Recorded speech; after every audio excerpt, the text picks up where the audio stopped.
Hai guys, welcome back to my video. Hari ini gue mau bahas tentang AI. Menurut gue penting banget buat kita harus paham tentang AI. Mulai dari sekarang. Sekarang pun sudah cenderung agak telat ya. Tapi it's okay. Penerapan AI-nya masih belum menyeluruh, apalagi di Indonesia. Sekarang waktu untuk belajar AI. Belajar dalam arti apa sih? Maksudnya kalian harus paham paling nggak workflow-nya seperti apa dan gimana cara memanfaatkan AI. Kalian pun juga harus paham gimana membedain konten yang di-generate oleh AI ataupun konten yang dibuat secara organik gitu. Beberapa minggu lalu, gue beli kelas dari salah satu influencer AI namanya Anjas Maradita.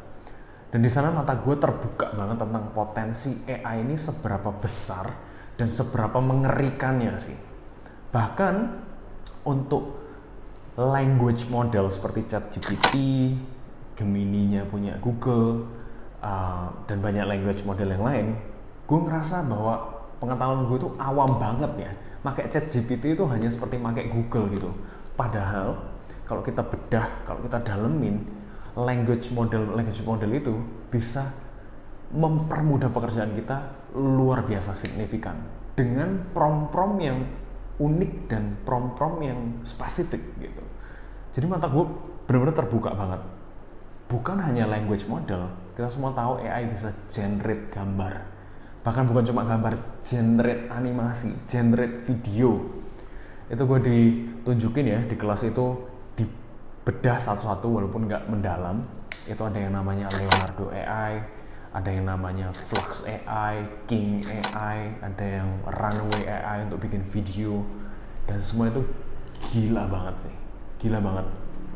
Jadi menurut gue, AI ini salah satu topik dan lesson yang kita harus kuat supaya kita bisa ngerti, supaya kita nggak ketinggalan di 5 tahun ke depan, 10 tahun ke depan. Karena menurut gua penggunaan penerapan AI ini progresnya bakal gila-gilaan cepet banget dan ngeri benar kalau kita ketinggalan.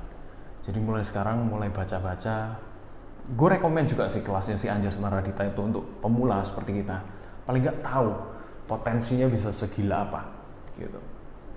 AI bisa, menurut gue bisa dijadikan tools yang sangat positif, mempermudah pekerjaan kita, jauh lebih efisien, jauh lebih cepat.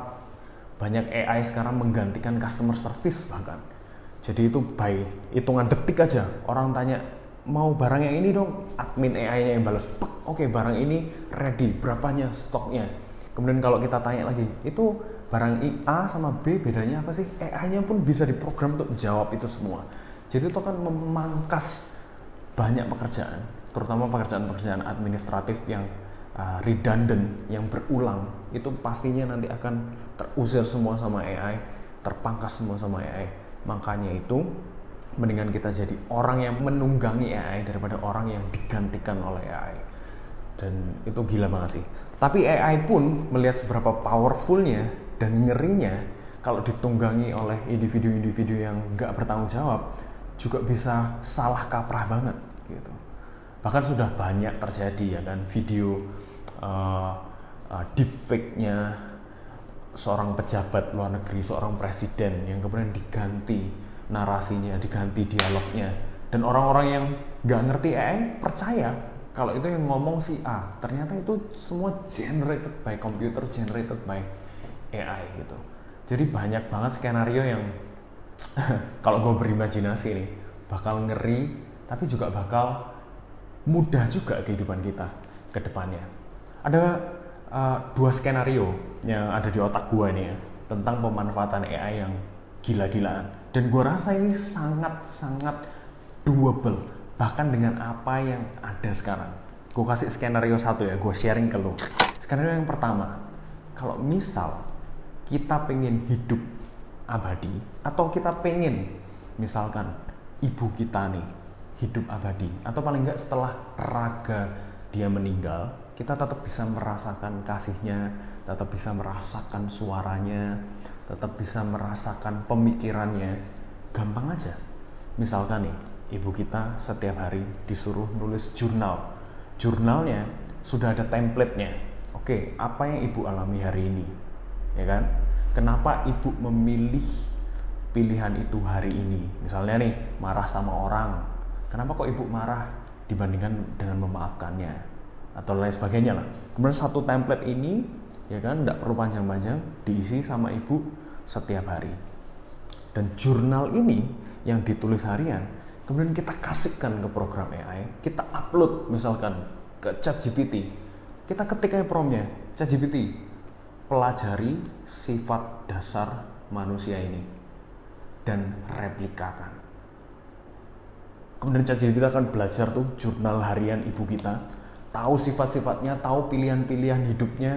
Ibu lebih condong ke untuk memaafkan daripada untuk marah. Ibu lebih condong untuk beli barang-barang seperti ini dibanding barang-barang seperti itu. Kemudian dia akan pelajari semua, dan juga gaya bahasanya, karena itu ditulis sendiri oleh ibu kita, dan direplika untuk menjadi sebuah AI yang bisa diajak omong, seperti Siri lah kalau misalkan di iPhone gitu, bisa ngobrol sama kita. Kemudian untuk menduplikasi supaya kesan ibunya lebih real lagi, kita rekam suara ibu kita, kita upload di Eleven Labs atau banyak tools AI yang bisa untuk menduplikasi suara yang mirip banget gitu. Kita upload sana. Oke, pakai program AI tadi yang sifat dasarnya sudah mirip sekali dengan ibu saya. Pakai juga suara ibu saya.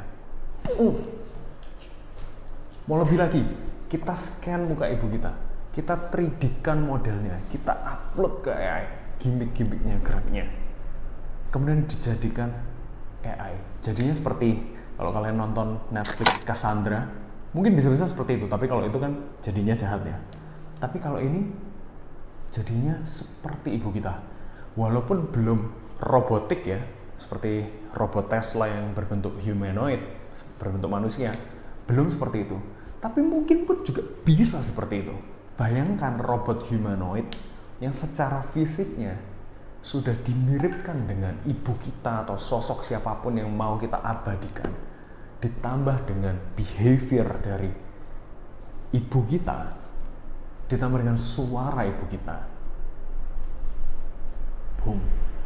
Dan batas antara program dan realitas ini akan gapnya akan semakin menipis sampai kita nggak ngerti bedanya lagi. Ini beneran atau enggak. Kalian bisa bayangin nggak skenario seperti itu? Ngeri-ngeri sedap sih. Tapi untuk orang-orang yang cukup gila, pasti nanti ada yang bisa. Pasti nanti ada yang mau untuk melakukan itu. Gila ya? Kemudian skenario nomor 2. Misal nih, gue mau berbisnis, gue nggak bisa bahasa Mandarin, ya kan? Anggap aja semua nanti in the future, semua orang udah punya chip di otaknya, ya kan? Kemudian kita tinggal bilang ke AI-nya, AI, tolong instalkan program bahasa Cina di otak saya. Tolong instalkan. Boom, saya bisa fasih berbahasa Cina. Kemudian kasih aku informasi semua tentang cengkeh misalkan. Kita misalkan mau berbisnis cengkeh untuk pertama kali, kita nggak tahu ilmunya sebelumnya. Instalkan semua knowledge tentang cengkeh ke otakku. Diinstal, boom, kita jadi bisa ngerti semua tentang cengkeh. Dan gue rasa itu nggak impossible gitu loh.